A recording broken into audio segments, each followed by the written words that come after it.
Sesaat lagi Anda akan mendengarkan program Renungan Sahabat Seperjalanan bersama Pendeta Wendy Pratama. Selamat mendengarkan.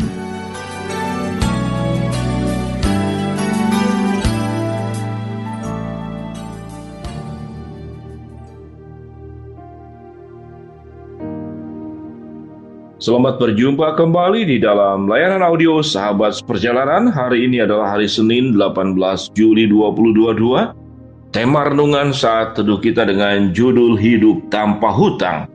Hidup tanpa hutang, firman Tuhan terambil dalam Mazmur 37 ayat yang ke-21.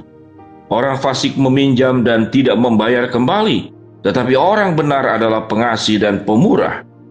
Amsal 22 ayat yang ke-7. Orang kaya menguasai orang miskin, yang berhutang menjadi budak dari yang menghutangi. Mari kita berdoa. Bapa yang di dalam surga, tentunya sebuah kebahagiaan kalau hidup kami tanpa hutang, sehingga tidak menyusahkan kehidupan kami semua. Namun sesungguhnya memang Tuhan merancang setiap kehidupan manusia dalam kecukupan dan tanpa hutang. Kami ingin belajar mengapa hidup itu terjadi hutang piutang yang kemudian menyengsarakan kehidupan manusia. Dalam nama Tuhan Yesus kami berdoa. Amin. Shalom sahabat seperjalanan yang dikasihi Tuhan. Betapa bahagianya jikalau hidup tanpa hutang. Dan tentu lebih bahagia kalau hidup dalam kelimpahan. Kita tahu dengan jelas sahabat seperjalanan, di tengah-tengah kondisi kesulitan ekonomi yang luar biasa, maka semakin banyak orang yang berhutang dan tidak sanggup membayar. Kita tahu dalam berita yang terbaru, beberapa negara yang ada di Asia Tenggara akan mengalami kebangkrutan. Satu negara yang sudah mengalami kebangkrutan adalah Sri Lanka. Kondisi ekonomi yang sedemikian parah, hutang yang menumpuk dan tidak punya kesanggupan untuk membayar.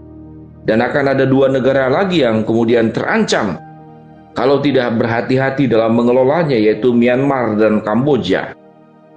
Belum negara-negara yang memang tidak pernah bangkit daripada kesulitan. Dari dulu adalah tetap negara miskin, penuh dengan konflik, peperangan, kemiskinan, sakit, penyakit di beberapa negara Afrika. Namun sahabat seperjalanan, kita tahu dengan jelas bahwa di dalam dunia ini ada tiga macam negara. Satu, negara kaya, negara maju. Yang kedua, negara berkembang, termasuk negara kita. Yang ketiga adalah negara miskin. Tiga negara ini ada di dalam seluruh dunia.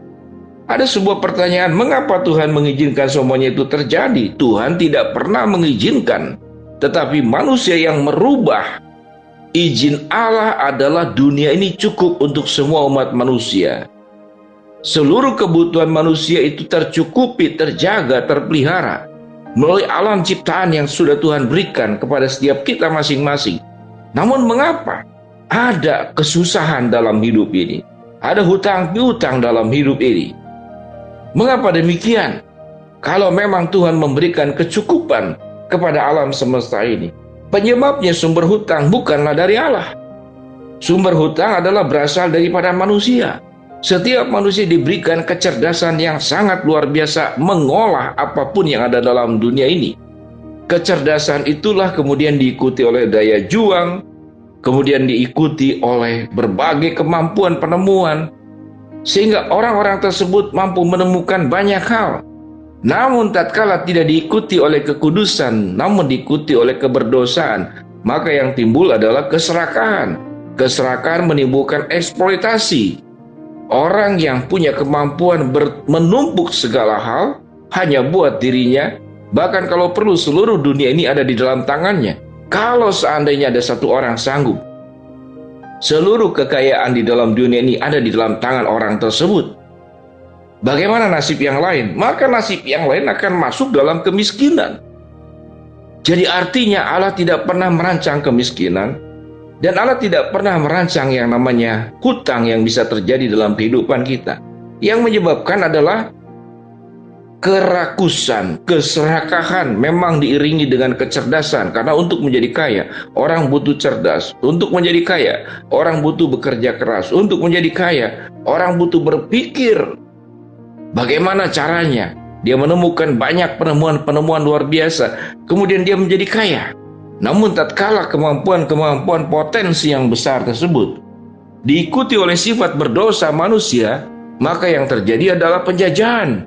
Kita tahu dengan jelas sebelum Perang Dunia Pertama, bagaimana negara-negara adidaya, negara-negara yang punya kemampuan luar biasa, dari mulai Inggris, dari mulai Prancis, dari mulai Portugis.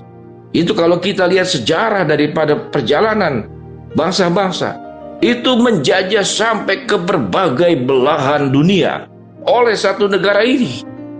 Motifnya apa? Motifnya mengeksploitasi seluruh sumber daya alam, sumber daya tambang, dibawa semuanya adalah untuk ke negaranya.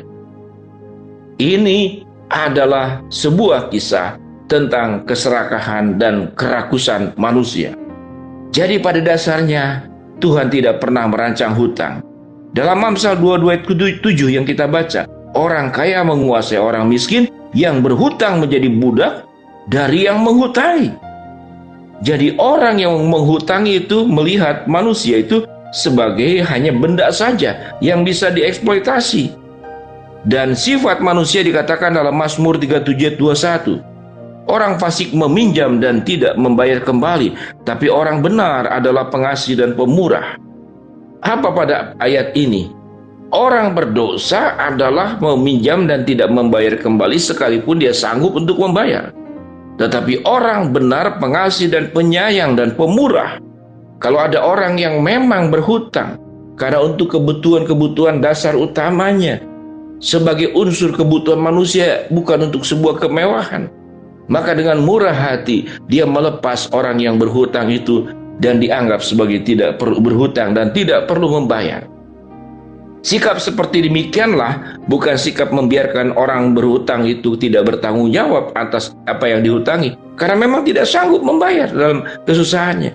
Tetapi orang yang sudah kaya, orang yang sudah punya kepemilikan, tatkala orang berhutang, dia berani melepaskan hutang tersebut dan tidak akan melakukan penagihan. Mengapa? Karena dia dalam kategori orang benar yang pengasih dan pemurah.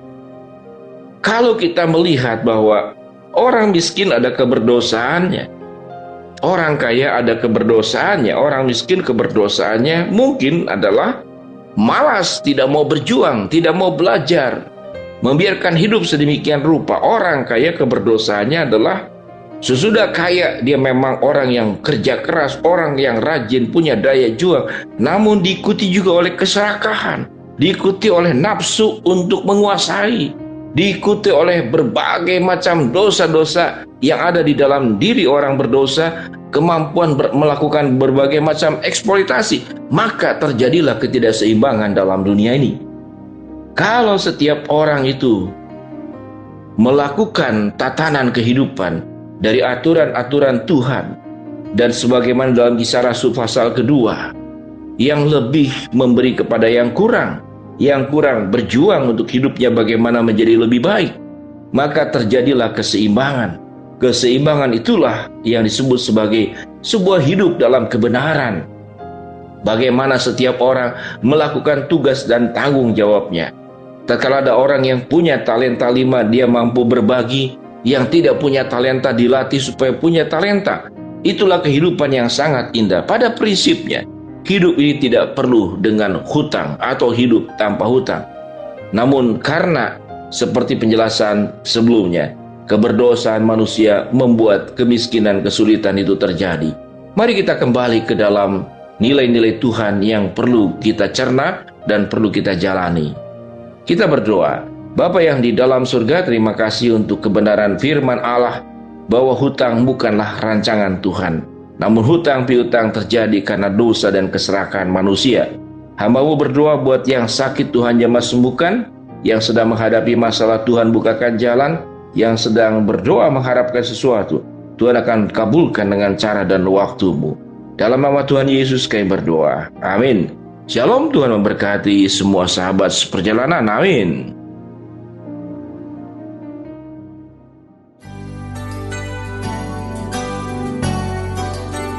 Anda baru saja mendengarkan program Renungan Sahabat Seperjalanan bersama Pendeta Wendy Pratama. Terima kasih atas perhatian Anda. Tuhan Yesus memberkati.